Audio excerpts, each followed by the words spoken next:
So yeah, I kind of wanted to go over working with callbacks and constructing functions that take in callbacks and execute or invoke those particular callbacks after certain logic is determined. But first, I want to kind of go over what a callback is in general in JavaScript.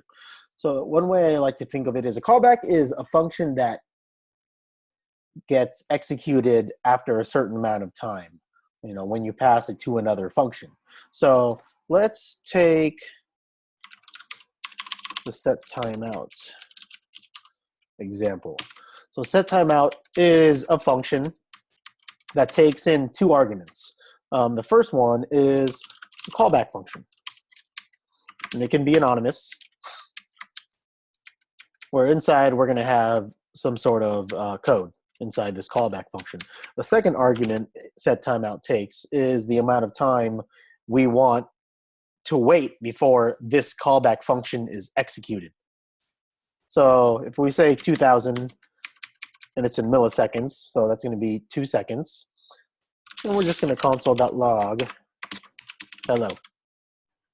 Okay, so we have this set timeout. Again, set timeout is a function that when called, and here we're calling it by surrounding these parentheses, we pass in two arguments. One is the callback function, and the second argument is the amount of time we want to wait.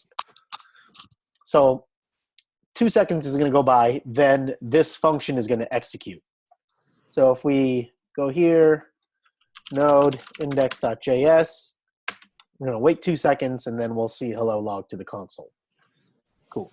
And one good thing about JavaScript, and you've probably seen this, read this, is that it supports first-class functions. So we can pass in references to actual functions as arguments. So let's say I have this function called say hello, and I'm going to log hello to the console.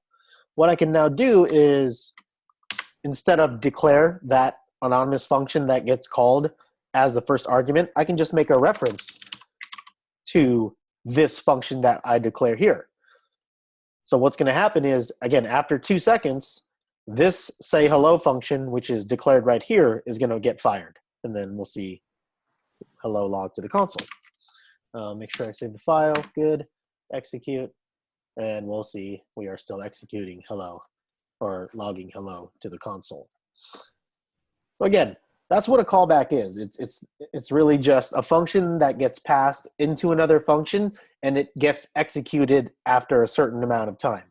And in the case of set timeout, it's after 2 seconds. But in the case of making an asynchronous call, to some sort of API, that callback function will get executed after data is received. Once you make that. Yeah. When you pass say hello into the set timeout function, you don't have to invoke it. You don't need the parentheses there after say hello to invoke the function. No, we just reference the function itself, and then what's going to happen is after 2 seconds, it's actually going to get executed. So this set timeout function is going to actually execute, because if we think of this set timeout function. It's going to take in a callback and time in milliseconds. So this is what's actually going on. There's, as part of JavaScript, there's this function that's called set timeout that takes in a callback and some sort of time in milliseconds.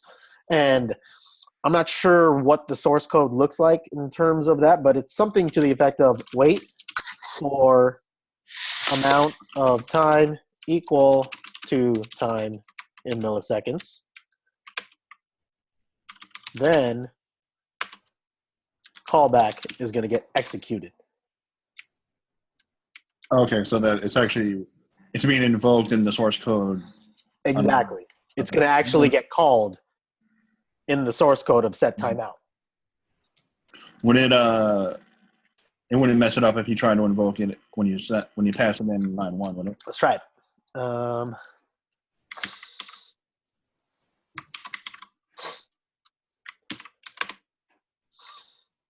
Callback argument must be a function. But what happens when we actually invoke it? You're replacing undefined, because say hello by default returns undefined because we're not actually returning anything. So what's happening is we're calling set timeout and we're passing in undefined because we're invoking it. Now you could return something, return hello, but then still set timeout is going to get this string of hello as its callback, and it's going to try to execute that string of hello. And while we'll still get the error of. So it'll immediately invoke it and pass in what gets returned. That's the first argument, and then when it tries to run the function, it just breaks. Exactly. Now let's say that here we go. This will be fun. Let's actually return a function.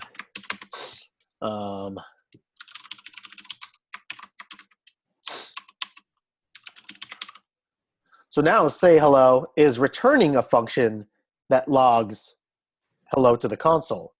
So what we're actually going to be passing in to set timeout is a function. And then that function will get executed in the set timeout. We should see, yeah, hello log to the console. But now it's doing it automatically right away. And it's because I logged that here. So I got rid of that. Now that still works, because what we're doing here is, even though we're invoking say hello is returning a function. And then this is the function that'll get executed inside set timeout. Excellent question. Cool. All right. So now let's take a look at a particular exercise. So let's say that I had, let's make it a simple app domain. Let's say I run a store where I only sell one thing, and the inventory of that one thing were 20. And let's say that I had a function remove from inventory that takes in 2 arguments. The first one is the quantity we want to remove from the inventory, and the second argument is a callback. Let's actually,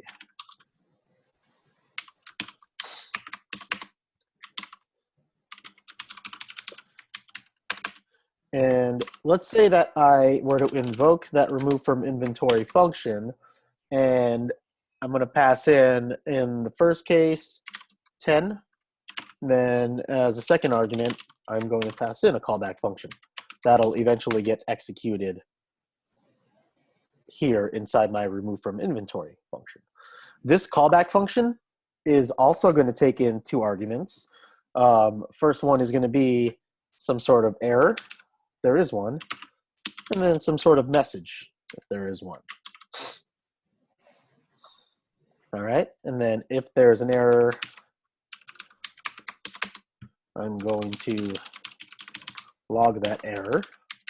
Otherwise, I'm going to console.log the message. Now, when I call remove from inventory, pass in 10 plus the anonymous function that'll get executed, I want my end result to be, in this situation, done. Inventory is now 10, because we're removing 10 from the inventory, which is 20. So now our new inventory should be 10. So that's the first scenario. Let's say I pass in 25. I want my console log, or I want log to the console, cannot remove more items than are in the inventory. And then let's say I call remove from inventory, and then I pass in a string of 25.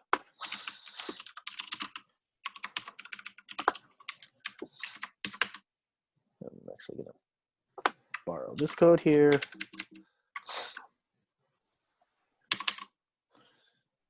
And what I want to see logged to the console is quantity must be a number. Awesome. Cool. Make sure everything fits. Awesome. So the goal is to build this remove from inventory function to respond with an appropriate message based off of what it receives as its quantity.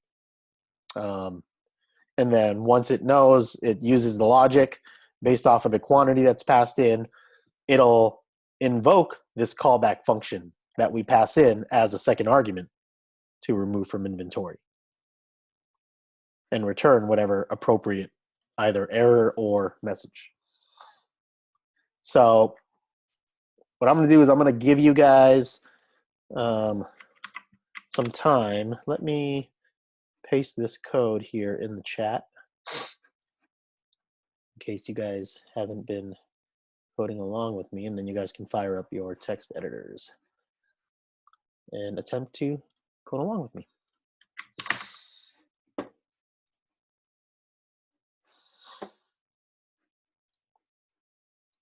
So I'll give you guys like, a few minutes to try to figure out, write this code here. And if you have any questions, feel free to unmute yourself or post it in the chat. Answer whatever questions you have. And again, these are what I hope to see when I actually execute this code.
One thing I forgot to add here is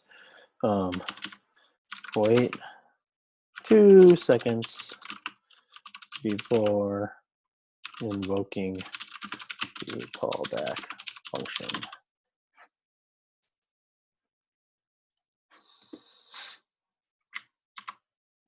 So you'll probably just want to wrap everything in here in a set timeout or something. So there's going to be a callback function inside the callback function? Yes. Yep.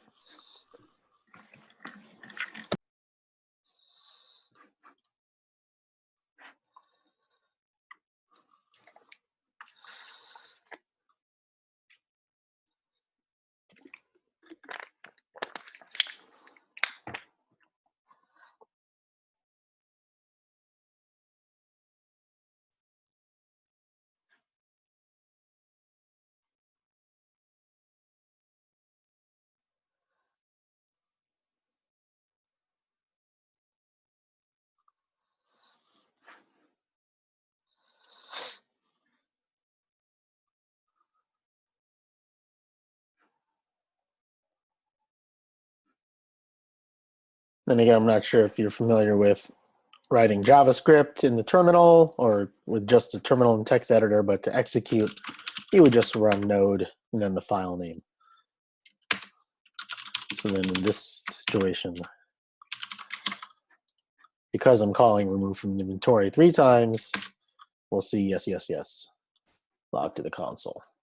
But again, that's not what we want.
How are we doing? Anyone close?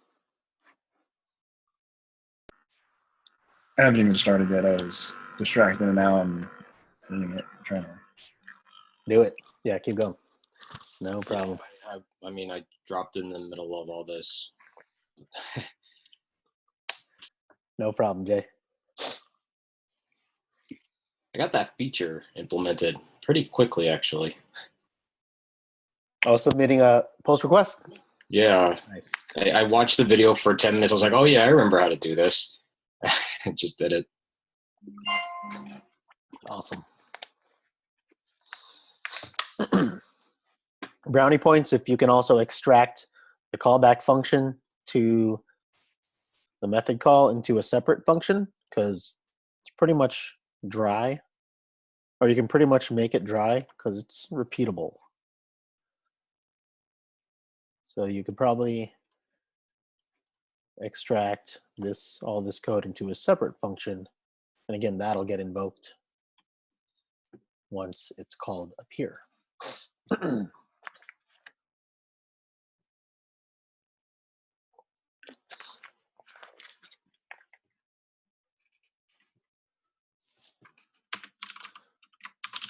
We'll just start to implement just bits and pieces of it.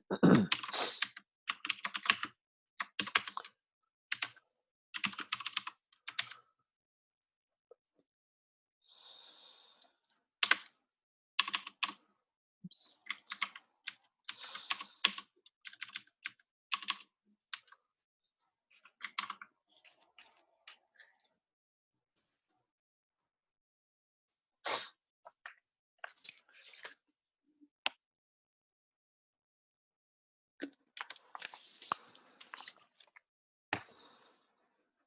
Again, for those that aren't familiar, this is an arrow function. It's ES6 functionality. Could have also just used function with open and close parens, but you'll see this syntax a lot. The ES6 or ES7, whatever you want to call it now.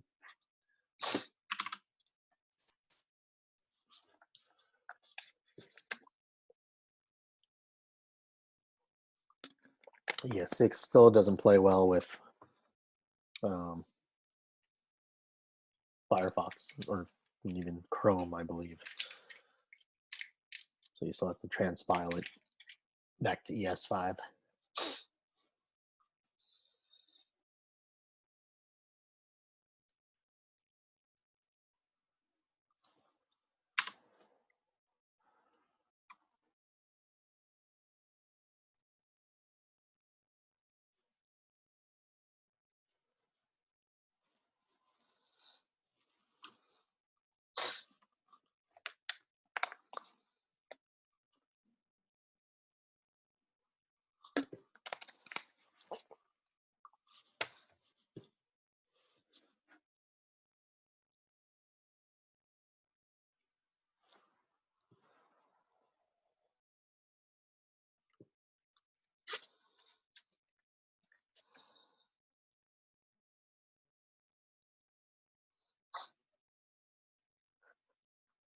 Anyone still working on it?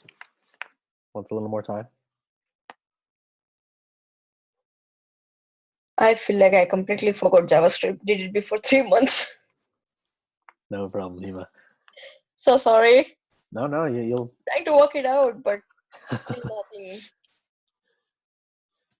Yeah, it is. This one's a little tough, so it's totally understandable if you didn't get much implemented. Anyway, I may have to revise JavaScript all again, I guess.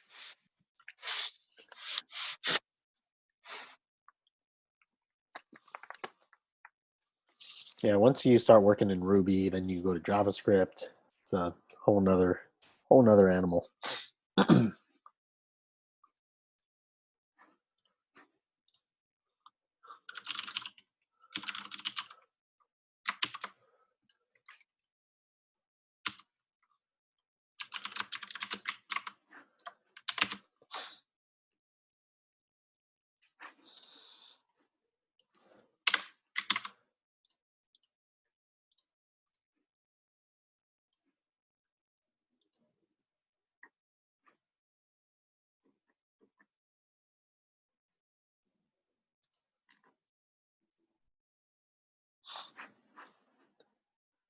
All right. Excellent. All right, let's start to implement some of this logic. So let's handle this case first. If we call remove from inventory and pass in a string. Up here, first off, how would we check that that this variable that we pass in of quantity is a string? And we'll do that inside our set timeout here. You could say if quantity. If what? If quantity. I think, you just call like, and like not a number on it. Can you do type of quantity equals string? So something like, let's actually drop into Node here. You say like if quantity is not type of integer, return quantity must be an integer. Yeah, so let's try it here in the Node console. And normally type of, you invoke and you pass in the argument you want to check the type of. So let's check type of a string of 25. So it's the value of string of string. So yeah, so something like type of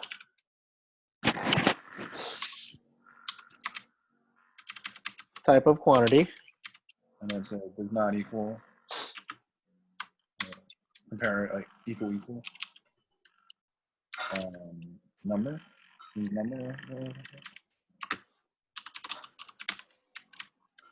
Something like that. and then say return must be, quantity must be a number, or whatever the error message we want is. Yep, so we want to invoke our callback. So let's do this. Return callback. And because it's an error and our callback down here takes in an error, we would pass it in as the first argument. So we want this string right here. And then we don't even need to pass in a second argument. It'll just hit that and return it, right? Exactly. Yeah, and then we'll exit out of this function altogether because we already wanted to happen right here. So for now, I'm going to comment out the first two, and we're going to just invoke that first one with a string of 25. And we should see after 2 seconds, quantity must be a number logged to the console. Is it exit? Yeah. Nope. I think we need a string of number. Because again, if we do type of 25, yeah, so needs to be a string. Whoops. Oh, come on.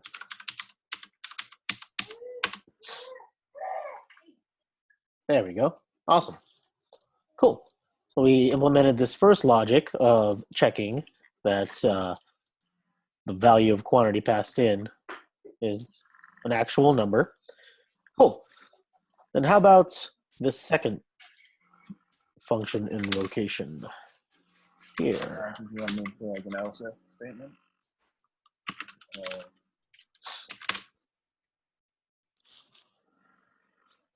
All right. What's the condition we want to check? What are we on?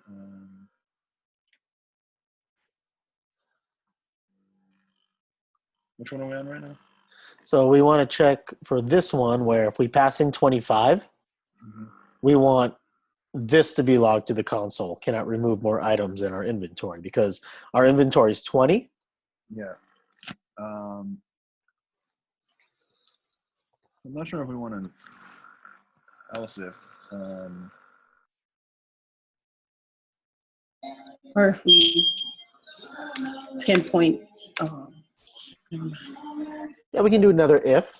I'm just going to say if quantity is greater than inventory.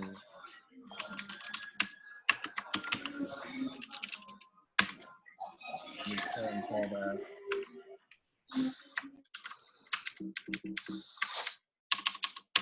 The first argument is going to be null, right?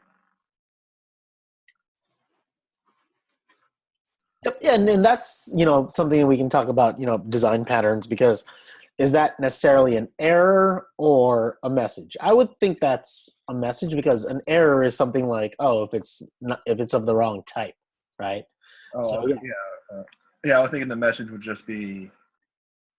I was thinking like the error would just be the. So I guess it does. I guess it could go in the error or the message. I guess right. You can decide. Message, you want to like bypass the first argument. Right. And I think that's probably the better way to go because again, it's not really an error, so to speak. It's just like, hey, you don't have enough items to remove from the inventory. So if that's the case, again, because our callback takes in two arguments, one of error, one is in the error and one is message, here we want to pass in null for the first argument and the actual string as a second argument. So once we invoke our callback down here, error is going to be null. So then if error is going to return false, then it's just going to revert to line 26, where it's going to actually log whatever the second argument we pass in of quantity must be a number. Cool. And again, you decide in terms of design pattern, like should this be an error or should it just be a message? I think it should be just a message instead of an error. And shouldn't the message be you don't have enough And inventory? then one quick question: why two if? Why not else if? I mean, it's just so that if you want other code to run, and that's another design pattern where, you could do an else if you want, but I kind of like breaking it up into separate ifs because either way, we're gonna exit out of the function altogether if we meet this first condition. So it's automatically gonna break. I mean, not break, but break out of this function. Oh, okay.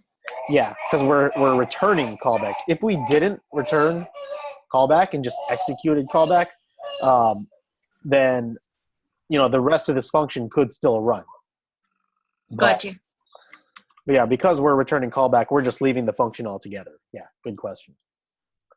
Brian, you were saying? Sorry. Shouldn't the message be? Yes. Yes. Exactly. Precisely. Awesome. Excellent. So now we're gonna just invoke this function here. Let's run node. So we should see cannot remove more items in our inventory. Awesome. Cool. So now we can handle this case. And actually, I'm going to call this one twice and pass in 20. And this one should be 0. Awesome. Cool. So then really, because in both of these instances we're returning an invocation of the callback, if none of these evaluate to true, then we can just invoke the callback by passing in null. And then I'm just going to use ES6 template strings just because it'll be easier. Then we can take this. Done inventory is now. And then we're going to interpolate inventory minus quantity. So it'll dynamically update depending on what we pass in as a quantity. Cool. So now we're going to see log to the console. Done inventory is now 10, and done inventory is now 0. Awesome. Cool. Questions? Quick question. How come in a type of, well, your first if statement there, you don't have two parameters. You only have the message, not the error, as null. Yeah, because we're invoking the callback, which again is passed in here. So this is the callback that we're passing in to remove from inventory. And this callback takes in 2 arguments. When there's an error, all we care about is the error. We don't care about what message is. So I'm not going to, I mean, I could technically pass in null, but it's already going to be undefined by default. If we were to, let me get the error going. So it's this one down here. This is the one that's going to receive the error. It's log console.log message. We get unexpected token. Awesome. So 37. Do I have? I think I'm closing everything.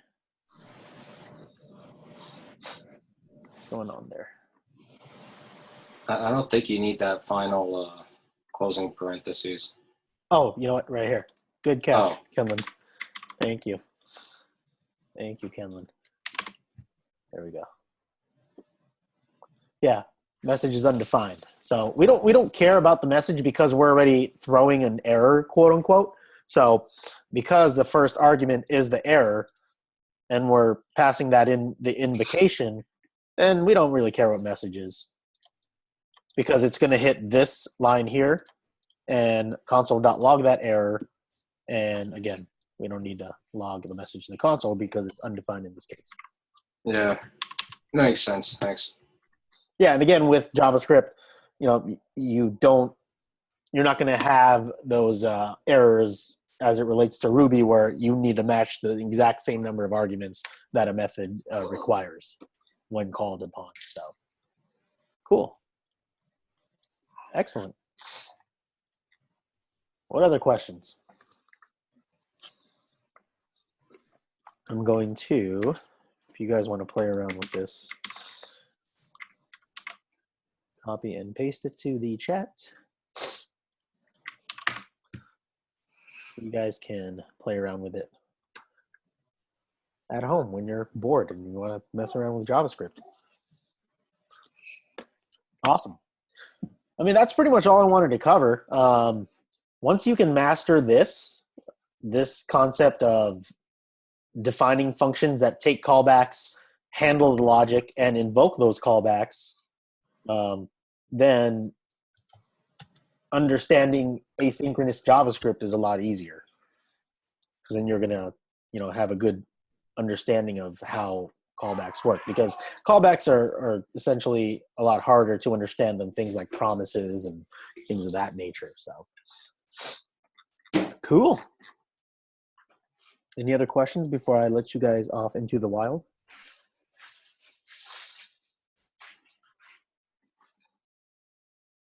Awesome.